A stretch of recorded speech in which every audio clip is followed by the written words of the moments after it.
Principal sir, director Nagababu sir, vice principal Keshav sir, and my dear colleagues, I wish you a happy Teachers Day belated, and my lovely children, God bless you. ఈరోజు మీరు మాకు చాలా గ్రాండ్గా సన్మానం చేశారు. Thank you with your cooperation. And management కూడా మాకు ప్రతి సంవత్సరము కూడా ఏమాత్రము తగ్గని రీతిలో టీచర్స్ని ఘనంగా సన్మానించడం అనేది చైతన్య చరిత్రలోనే ఉంది. అర్థమవుతుందా? Thank you management. ఓకే, మీ నుంచి నేను ఆశించేది ఏంటంటే కష్టపడి చదవండి, చదివి మాకంటే ఉన్నతమైనటువంటి పొజిషన్లో ఉండాలి.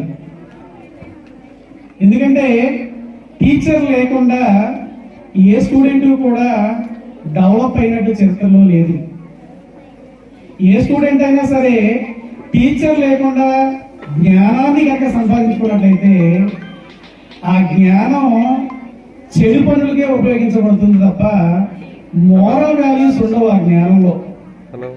టీచర్ లేనటువంటి జ్ఞానం అంతా కూడా సైబర్ నేరగాళ్ళు గాను దొంగలు గాను ఎందుకు పనికిరానటువంటి ఇల్లీగల్ యాక్టివిటీస్ కి దారితీస్తుంది. అందుకనే టీచర్ ఉన్నటువంటి జ్ఞానం ఎప్పుడు కూడా మోరల్ వాల్యూస్ నేర్పిస్తూ ఉంటుంది. మీరు ఎలా ఉండాలి అంటే, ఫర్ ఎగ్జాంపుల్ ఒక ఎగ్జాంపుల్ చెప్తాను. ఒక వాటర్ బాటిల్ తీసుకున్నట్లయితే దాని వాల్యూ 20 రూపాయలు.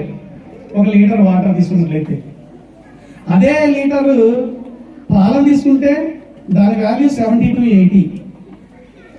అదే లీటర్ బాటిల్లో ఒక మెర్క్యూరీని తీసుకుంటే దాని వాల్యూ నాకు కూడా తెలియదు.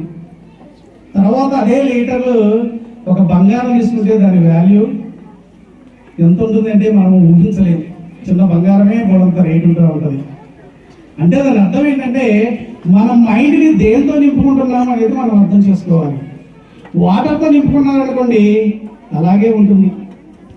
నా ఉద్దేశంలో ఏంటంటే ప్రతి ఒక్కరి మైండ్ కూడా బంగారం అనేటువంటి చదువుతో నింపుకోవాలి.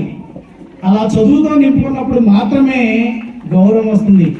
కొన్ని వందల వేల లక్ష కోట్లు ఉన్నా సరే ఒక చదువుకున్న గుమస్తా ముందు చేతులు కట్టుకొని నిలబడాలి. That is the power of education. ఎంత డబ్బైనా ఉన్నాయి, ఎన్ని లక్షల కోట్లైనా ఉన్నాయి, ఒక ఆఫీస్లో ఉన్నటువంటి ప్యూన్ దగ్గరికి వెళ్ళి చేతులు కట్టుకొని నాకు ఈ పని చేసి పెట్టండి అని అడుగుతారు. అది పవర్ ఆఫ్ ఎడ్యుకేషన్. కాబట్టి మీరంతా కూడా ఒక లాయర్ గానో, యాక్టర్ గానో, సైంటిస్ట్ గానో రకరకాల వృత్తులు ఉన్నాయి. మీకు మీ టాలెంట్కి తగినటువంటి ఏ వృత్తి అయితే మీరు ఏదైతే చేయగలరో దాని మీద ఫోకస్ పెట్టండి. ఆ ఫోకస్ పెట్టి చిన్నప్పటి నుంచే ఆ లక్ష్యం వైపు అడుగులు వేయండి. ఖచ్చితంగా మీరంతా కూడా సక్సెస్ అవుతారు. ప్రజెంట్ మొబైల్ ఫోన్ అనేది మీ అందరినీ కూడా చాలా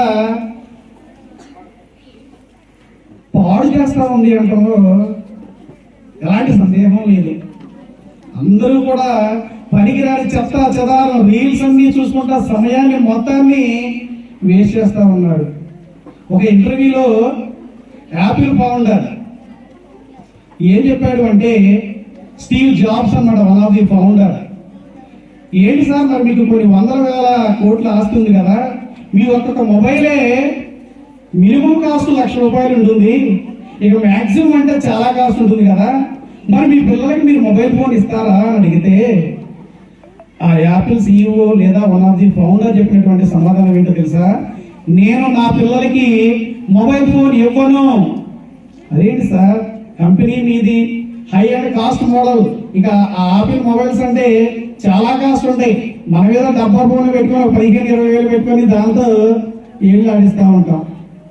కానీ అంత ఆపిల్ కంపెనీ ఫౌండర్ సిఇఓ కావచ్చు, ఫౌండర్ కావచ్చు, తన పిల్లలకి మొబైల్ ఫోన్ ఇవ్వనన్నాడు ఇంటర్వ్యూలో. ఎందుకని ఇవ్వరు సార్ మీ పిల్లలకి మొబైల్ ఫోన్ అని అడిగితే, వాళ్ళు ఎవరో చేసినటువంటి ప్రోగ్రామ్ ని చూస్తూ ఎంజాయ్ చేస్తూ ఉంటారు, వాళ్ళకి తెలియదు ఏం డెవలప్ అవుతాయి. నా పిల్లలు ఎలా ఉండాలో తెలుసా? ఏదైనా సరే క్రియేట్ చేసే వాళ్ళుగా ఉండాలి. అందుకని నా పిల్లల్ని చదువుకోమని చెప్పి నేను బుక్స్ ఇస్తాను.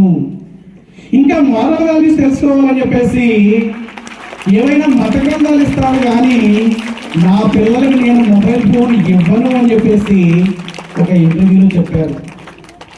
అంత గొప్ప వ్యక్తి, అన్ని high and cost mobiles release చేసేటువంటి వ్యక్తే తన పిల్లలకు మొబైల్ ఫోన్స్ ఇవ్వట్లేదు. మరి మీరు ఎందుకు చైనా ఫోన్లు పట్టుకొని సమయాన్ని మొత్తం వేస్ట్ చేస్తారు?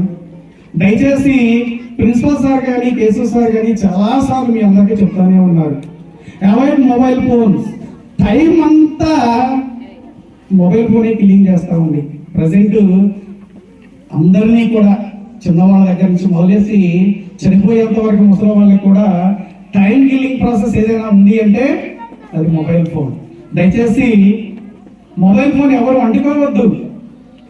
మొన్న ఒక గ్రూప్ 2 ఇంటర్వ్యూలో ఒక టాప్ ర్యాంకర్ 40th ర్యాంకర్ 40వ ర్యాంకర్ తెలంగాణలో ఒక అమ్మాయి చెప్పింది, నేను గత 10 సంవత్సరాలుగా మొబైల్ ఫోన్ అంటుకోలేదు అంటుంది. అంటుకోలేదు కాబట్టి గ్రూప్ 1 ఆఫీసర్ అయ్యింది. మరి మీరు కూడా మొబైల్ ఫోన్స్ వదిలేసేయండి.